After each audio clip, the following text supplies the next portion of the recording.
The players were competing in a sessions-long tournament, the prize of which was a powerful shield. When one of the players eventually won the tournament, they refused to take the prize. You see, they already had a shield, and this one had the power to brew beer. We eventually came to a compromise, where the player was allowed to upgrade their original shield in lieu of taking the prize. This was a moment when I realised that players will often choose to keep items that they feel attached to over items that may be more powerful. It also got me thinking about the idea of a level up mechanic for items, so that players could hold on to their cherished items. Hello, and welcome to 3 Ages D&D, the show where I overthink many aspects of Dungeons & Dragons. I'm Ross, and today I want to show you one of the ways in which I design magic items for my D&D campaigns. Bone Smasher, +1 mace, 1d8 +1, Crush Undead. Whenever you use this weapon to destroy an undead creature by reducing its hit points to 0, if there is 8 or more damage remaining, you get a pip. 3 pips, level up Bone Smasher. This weapon improves to +2 quality. It is a +1 mace, and it deals 1d8 +1 damage. Next we have the main ability, Crush Undead. You may notice that this ability does not actually do anything in itself. That is because this is a leveling item. The ability describes how the item gains experience, represented by pips. On the next line, we have 3 pips. If you give this as a handout, your players can mark off the pips as the item gains experience. When all 3 pips have been marked off, the item levels up. And on the final line, we have what the item becomes after it has leveled. In this case, it becomes a +2 mace. So despite the additional text and a novel mechanic, the item is actually pretty simple. It functions as a +1 mace that becomes a +2 mace under certain conditions.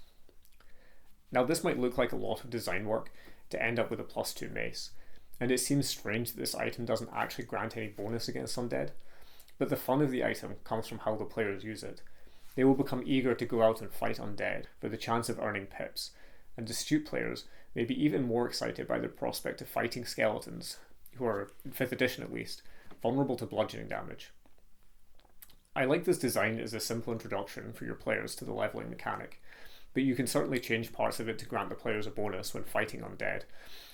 And it just so happens I prepared a couple of variations to show you. Bone Smasher, version 2, +1 mace, 1d8 +1, Crush Undead. Whenever you use this weapon to destroy an undead creature by reducing its hit points to 0, if there is 8 or more damage remaining, you get a pip. 3 pips. Level up Bone Smasher. This weapon deals an additional 1d6 radiant damage against undead. This weapon is identical to the first, except that the additional +1 bonus from leveling has been replaced by an additional 1d6 damage against undead. The flavour is stronger now, as we've connected the level up mechanic to the bonus that the weapon has gained.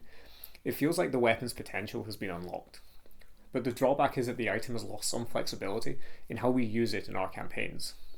The first design for Bone Smasher was for a weapon that was equally strong against all enemies, but that would encourage players to go out and fight undead. In the original design, undead enemies could be a small feature of the campaign that the players would go out and actively hunt, or it could be a mini-campaign or side quest that the players had dealt with and moved on. They would end up with a +2 weapon. With the second version of Bone Smasher, we have an item that gains a bonus against undead after we have already defeated a bunch of undead.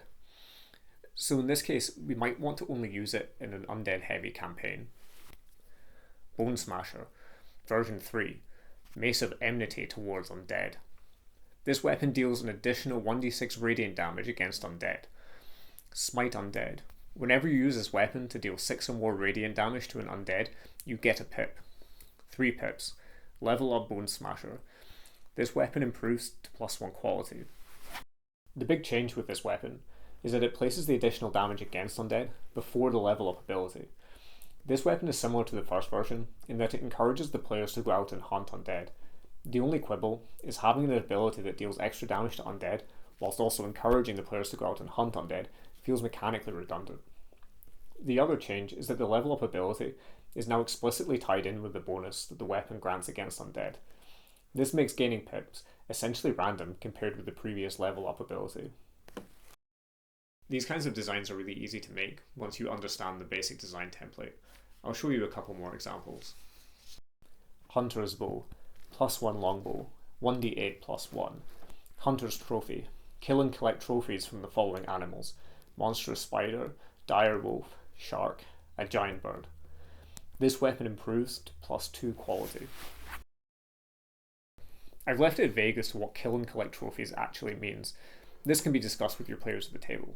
Another thing to say about this item is that different players have different sensibilities when it comes to fighting animals.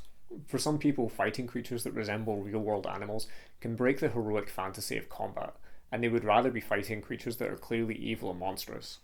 This design can easily be turned into a druid staff that levels up after the player has befriended a number of different animal companions. The final design I want to show you is an example of pushing this mechanic to create quite a complicated item. Cold Snap, +1 whip of frost. This weapon deals an additional 1d6 cold damage, as well as +1 enhanced damage. Cone of Cold. When you roll a critical hit against a target whilst making an opportunity attack, you can immediately cast Cone of Cold as a free action. When you do, you get a pip. 3 pips. Level up Cold Snap. This weapon improves to +2 and can immediately cast Cone of Cold as a free action whenever you roll a critical hit. This item is more complex in a couple of ways. Firstly, it requires the player to use it in a very specific way. I actually have no idea how feasible it is to trigger this. It may be hard to pull off and lead to the player becoming frustrated. Additionally, the item now triggers to allow the user to cast Cone of Cold as well as gain a pip. When designing more complex items such as this, it is a good idea to build upon mechanics of previous items that you've already introduced in the game. I also think that the leveling mechanic is interesting enough in itself that you shouldn't need to add too many additional bonuses to these kinds of items. Acquiring magic items is one of the most fun and exciting moments in the game for your players. The perfect magic item allows a player to take their character's build in a direction that they did not plan, but that still fits in with their character and becomes part of their character's identity. Players cheer whenever they gain a pip on an item, just as they do when they roll a critical hit. I will say, however, that this mechanic has its limitations. All of the items I've shown you have been weapons. This is because combat in D&D has a lot of rules that you can build your triggers around, as well as the risk versus reward that makes activating your triggers interesting. It is not impossible to design items, such as wands and armor, using this method, but I think it's probably harder. I also want to say as a final note in this video that I've presented a very mechanics-focused view of design, but in the end, the most important thing for a magic item is the flavour, the attachment that the player has to it. Well, I hope that's given you some ideas that you can use for your D&D games. Feel free to use any of the items in this video for your own games, as well as creating some of your own. And I'll see you guys next time.